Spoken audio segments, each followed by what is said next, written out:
আমি এখন মাননীয় সংসদ সদস্য মাওলানা দেলোয়ার হোসেন সাইদি সাহেবকে বক্তব্য রাখার জন্য অনুরোধ জানাচ্ছি। নাহমাদুহু ওয়া নুসাল্লি আলা রাসূলিহিল কারীম ওয়া আলা আলিহি ওয়া আসহাবিহি আজমাইন। আউযু বিল্লাহি মিনাশ শাইতানির রাজীম। বিসমিল্লাহির রহমানির রহিম।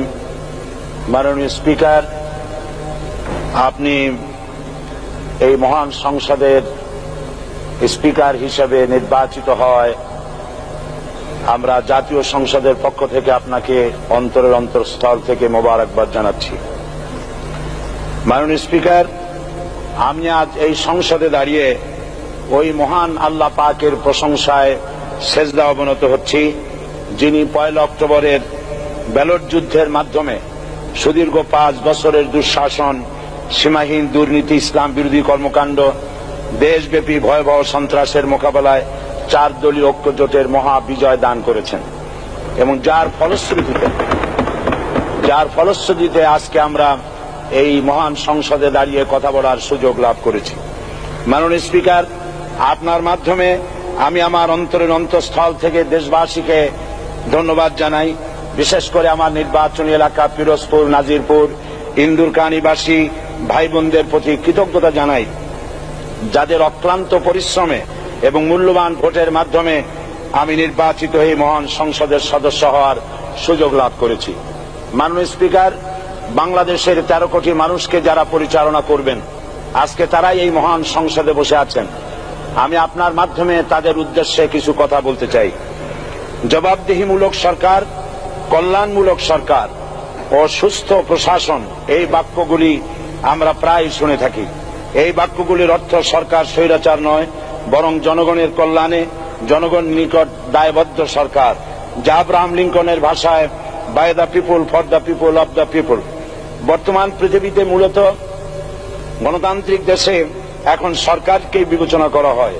এরূপ সরকারের জনগণের সার্বভৌম ক্ষমতার উৎস হিসেবে বিবেচনা করা হয়, অর্থাৎ সংখ্যাগরিষ্ঠ প্রতিনিধিদের প্রণীত আইনই হল আইন এবং নির্বাচিত হবার পর সরকার হয়ে পড়েন সমগ্র জনগণের, আর বিরোধী দল হয় ছায়া সরকার। মাননীয় স্পিকার, সরকারকে সঠিক পথে পরিচালনার জন্য বিরোধী দলকে অপরিহার্য বিবেচনা করা হয়। বর্তমান গণতান্ত্রিক চেতনা বেশি পুরনো নয়, মানুষ মূলত রাজতান্ত্রিক স্বৈর শাসনের সাথেই বেশি পরিচিত। বস্তুত বর্তমান পৃথিবীতে গণতান্ত্রিক শাসন ব্যবস্থায় জবাবদিহিমূলক, কল্যাণমূলক, স্বচ্ছ প্রশাসনের যে কথাবার্তা আমরা শুনতে পাই, এর প্রথম উপস্থাপক হলেন বিশ্বনবী হযরত মুহাম্মদ রাসূলুল্লাহ সাল্লাল্লাহু আলাইহি ওয়াসাল্লাম। বর্তমান গণতান্ত্রিক ব্যবস্থাপনার সাথে ইসলামের মূল পার্থক্য হল সার্বভৌমত্বের ধারণা নিয়ে। ইসলামের দৃষ্টিতে সার্বভৌমত্বের মালিক জনগণ নয়, মালিক হলেন আল্লাহ রাব্বুল আলামিন। কিন্তু সরকার গঠন ও পরিচালনা জনগণের ইচ্ছার ভিত্তিতে হতে হবে। জনগণের ইচ্ছার বিরুদ্ধে ক্ষমতায় থাকার অধিকার ইসলামের স্বীকৃত নয়। মাননীয় স্পিকার, সাধারণত লক্ষ্য করা যায় সরকার, সরকারি কর্মকর্তা, কর্মচারী বৃন্দ জনগণের উপর নানাভাবে জুলুম, নির্যাতন বা শোষণ করে থাকে। জনগণের খাদেম না হয়ে তারা হয়ে পড়েন জনগণের প্রভু। তারা জনগণের সম্পদকে তসরুপ করে। এই অবস্থা থেকে মুক্ত করার জন্য রাসূল করিম সাল্লাল্লাহু আলাইহি ওয়াসাল্লাম সরকারি কর্মকর্তা ও কর্মচারীদের মধ্যে তীব্র দায়িত্ব অনুভূতি জাগ্রত করে তিনি বলেন, ঘুষ দাতা ও গৃহীতা উভয় জাহান্নামী।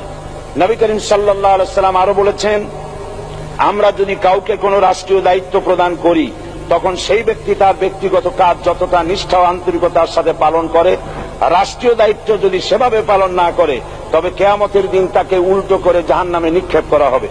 রাষ্ট্রীয় সম্পদ তসরুপের ব্যাপারে কঠোর হুঁশিয়ারি উচ্চারণ করে বিশ্বনবী মুহাম্মদ রাসূলুল্লাহ সাল্লাল্লাহু আলাইহি ওয়াসাল্লাম বলেছেন, রাষ্ট্রীয় দায়িত্ব পালনকারী কেউ যদি 1 টুকরা সুতা বা তার চেয়েও ক্ষুদ্র কোনো জিনিস খেয়ানত করে, তবে কিয়ামতের দিন খেয়ানতের বোঝা মাথায় করে তাকে উঠতে হবে। মাননীয় স্পিকার, আল্লাহ রসুল যে সরকার ব্যবস্থা প্রতিষ্ঠা করেছিলেন, তা সত্যিকার অর্থে ছিল জনকল্যাণমূলক সরকার। তার সরকারে দায়িত্ব পালনকারী ব্যক্তিবর্গের মধ্যে চরম দায়িত্ব অনুভূতি জাগ্রত করে দেওয়া হয়েছিল। এটা সম্ভব হয়েছিল কেবলমাত্র আখিরাতের তীব্র বিশ্বাস ও মহান আল্লাহর দরবারে জবাবদিহিতার অনুভূতির মাধ্যমে। মানুষের নিকট জবাবদিহিতা পাশ কাটিয়ে যাওয়া যায়, কিন্তু আল্লাহর নিকট জবাবদিহিতা পাশ কাটানোর কোনো সুযোগ নেই। মাননীয় স্পিকার, নবী করিম সাল্লাল্লাহু আলাইহি ওয়াসাল্লামের সরকার ব্যবস্থাপনায় সবাই যেমন আইনের দৃষ্টিতে সমান অধিকার ভোগ করেছে, ঠিক তেমনি ভাবে রাষ্ট্রের নাগরিক হিসাবে সবারই মৌলিক চাহিদাসমূহ পূরণ হয়েছে। ঋণগ্রস্ত এতিম অসহায় জনগণ রাষ্ট্রীয় তহবিল থেকে সহযোগিতা লাভ করেছে। মূলত এটা জনকল্যাণমূলক সরকারের ধারণা বিশ্ববাসী তখনই প্রথম অবলোকন করে। মাননীয় স্পিকার, নবী করিম সাল্লাল্লাহু আলাইহি ওয়াসাল্লাম সরকারি কর্মকর্তাদের বিরুদ্ধে কোনো অভিযোগ পেলে তখনই ব্যবস্থা গ্রহণ করতেন। আইনের চোখে সবাই সমান এবং এ কারণেই শাসকদের আত্মীয় স্বজন কারো পক্ষে সম্ভব ছিল না জনগণের উপরে জুলুম করা। খলিফা ওমর রাদিয়াল্লাহু তাআলা আনহুর এক ছেলে অপরাধী প্রমাণিত হলে সে দণ্ডভোগ থেকে রেহাই পায়নি, এমনকি এতে তার মৃত্যুদণ্ড হয়েছিল। আবার খলিফা নিজেকে আইনের ঊর্ধ্বে মনে করতেন না, তাই বর্ম চুরির ঘটনা আলী রাদিয়াল্লাহু তাআলা আনহু কাজীর দরবারে সাধারণ ফরিয়াদির মতো উপস্থিত হন। নিজের ছেলে ও চাকরের সাক্ষী যথেষ্ট না হয় কাজী খলিফার বিপক্ষে রায় দেন। এখানে বিচার বিভাগ ছিল সম্পূর্ণ স্বাধীন এবং শাসন বিভাগের নিকট তার কোনো দায়বদ্ধতা ছিল না। মাননীয় স্পিকার, এসব হলো ইতিহাস। মুসলমান আজ অনুসরণ করতে চায় না তাদের অতীতের গৌরবোজ্জ্বল কর্মপদ্ধতিকে।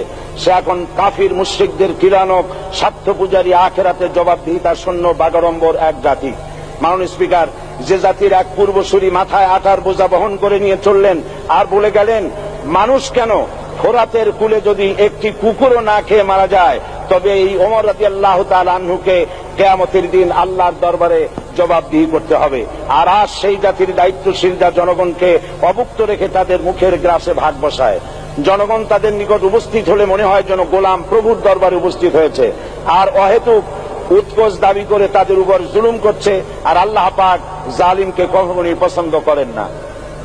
মাননীয় স্পিকার, আমি দৃঢ়ভাবে আশা করি এই অবস্থা কাটিয়ে উঠিয়ে আমরা রাসূল করিম সাল্লাল্লাহু আলাইহি ওয়াসাল্লাম কর্তৃক প্রদর্শিত রাষ্ট্র ব্যবস্থার অনুসরণ করে একটি সুখী সমৃদ্ধশালী আধুনিক ইসলামী রাষ্ট্র পরিণত করে বাংলার প্রিয় জন্মভূমি বাংলাদেশকে আজ গোটা বিশ্বব্যাপী শোষণ, নির্যাতনা, হানাহানি, অশান্তির মধ্যে, তাই আজ পৃথিবীর অধীর আগ্রহে অপেক্ষা করছে ইসলামের আলোকে এমন এক রাষ্ট্র ব্যবস্থার যেখানে দায়িত্বশীলরা আল্লাহ তাআলার কাছে জবাবদিহিতার পাশাপাশি জনগণ নিকটও জবাবদিহি করতে বাধ্য হবে।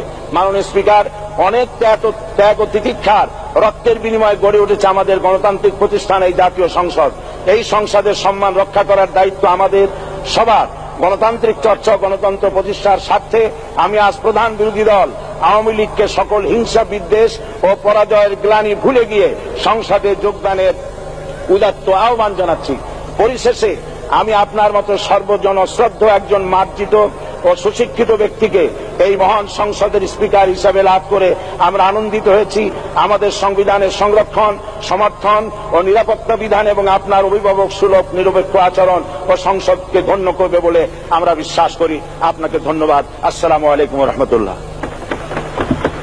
মাননীয় সদস্য মাওলানা দেলোয়ার হোসেন সাঈদী সাহেবকে আপনার তথ্যপূর্ণ ইসলামিক মূল্যবোধ সহ মূল্যবান বক্তব্যের জন্য ধন্যবাদ।